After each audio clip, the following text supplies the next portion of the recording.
Qu'est-ce que c'est que la Covid?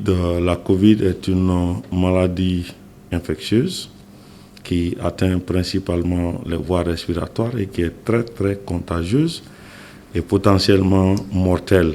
C'est dû à un virus qu'on appelle le SARS-CoV-2 et dont l'épidémie a commencé à Wuhan, au Moyen-Orient, en décembre 2019.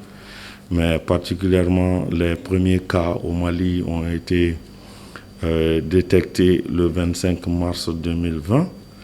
Et depuis là, nous avons observé l'explosion de cas sur le territoire malien. Alors, en ce qui concerne les facteurs de risque, il faut dire que la période fraîche est une période très favorable à l'explosion de la maladie.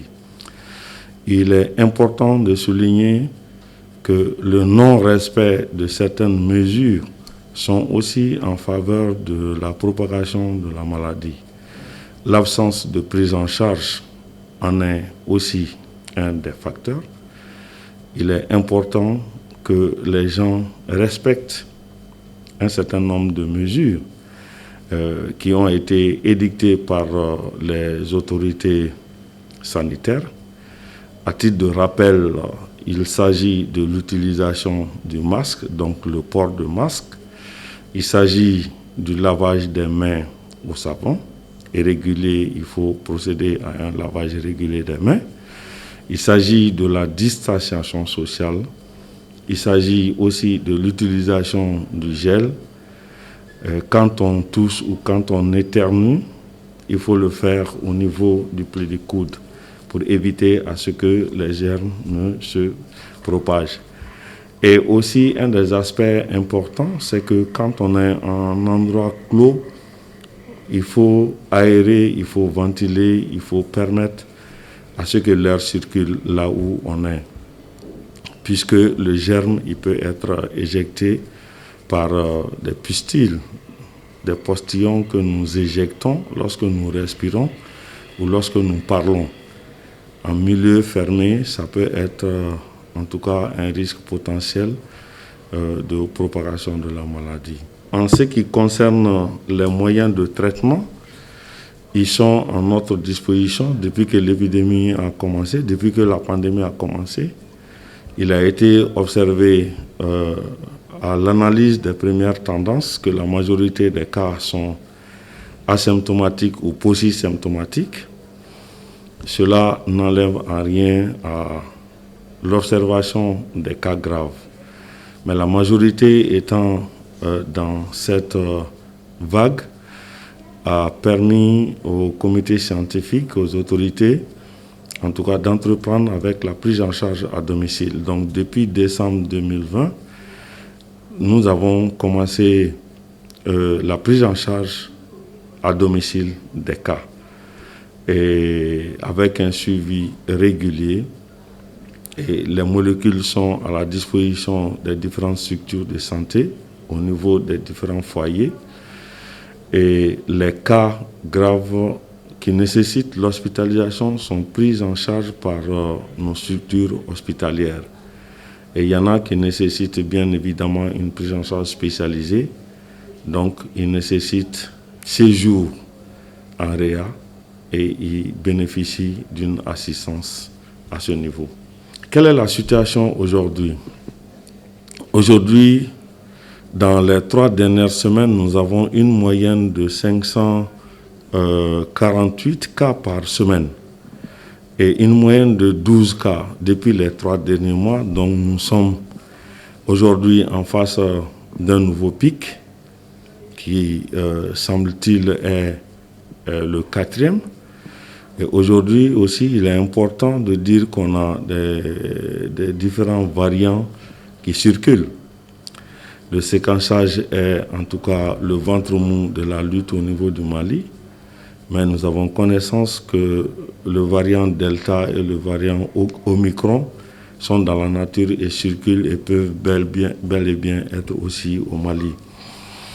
Nous avons enregistré au total dans les informations d'hier 18 627 cas positifs de Covid qui ont été pris en charge au niveau du Mali. Mais malheureusement, nous avons constaté aussi 630 décès. Donc le taux de létalité est assez élevé, c'est au-delà de 3%. Donc il est important à ce niveau que nous comprenons l'importance du respect des mesures barrières, l'importance de la rigueur que nous devons faire pour accompagner la lutte, pour bloquer le cycle de transmission de la maladie. Quelles sont les potentialités du risque qu'on peut observer pour les vaccins? Les vaccins aujourd'hui qui sont à notre disposition sont des vaccins sûrs. Lorsque vous voyez une molécule administrée aux humains, c'est que ça passe par différents stades dans l'essai. Une molécule n'est administrée à l'homme que lorsque plusieurs étapes sont franchies dans la construction de ce vaccin-là. Ce que nous avons sous la main ont été utilisés sous d'autres cieux et ont permis en tout cas de bloquer l'apparition de cas graves de la maladie. Aujourd'hui, nous avons une fréquentation un peu timide. En termes de données de vaccination, nous avons globalement plus de 800 000 personnes vaccinées, mais 50% n'ont pas été complètement vaccinés. Donc il faut à ce niveau que les gens puissent avoir confiance aux autorités sanitaires, avoir confiance à nos responsables pour comprendre que ce qu'on met à la disposition de la population ne peut pas être ou ne peut pas avoir des capacités nocives. L'utilisation de ces vaccins, l'utilisation d'une molécule dans le domaine de la santé peut révertir, quelle que soit la nature de la molécule, peut révertir en tout cas des effets secondaires.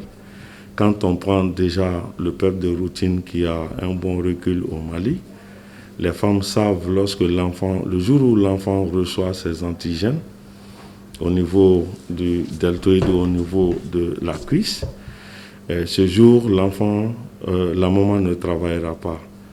Et ce jour aussi, la maman sera obligée parfois de donner du paracétamol, la dose infantile, pour que l'enfant puisse ne pas souffrir avec sa fièvre.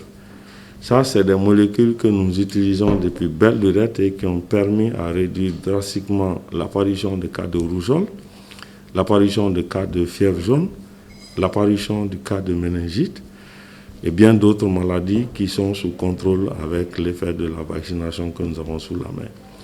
Alors, la vaccination Covid, certes, ne permet pas, n'empêche pas l'apparition de la maladie, mais empêche l'apparition des formes graves de la maladie. Puisque nous avons dit à l'entame de notre propos que cette maladie est aussi potentiellement mortelle.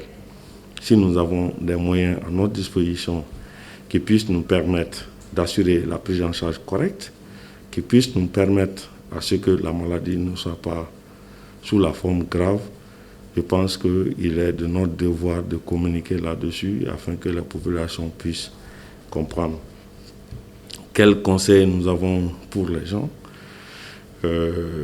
Nous insistons sur le respect des mesures barrières qui seules ne sont pas les seules voies d'éviter l'impact de la maladie sur le développement, mais à cela, il faut ajouter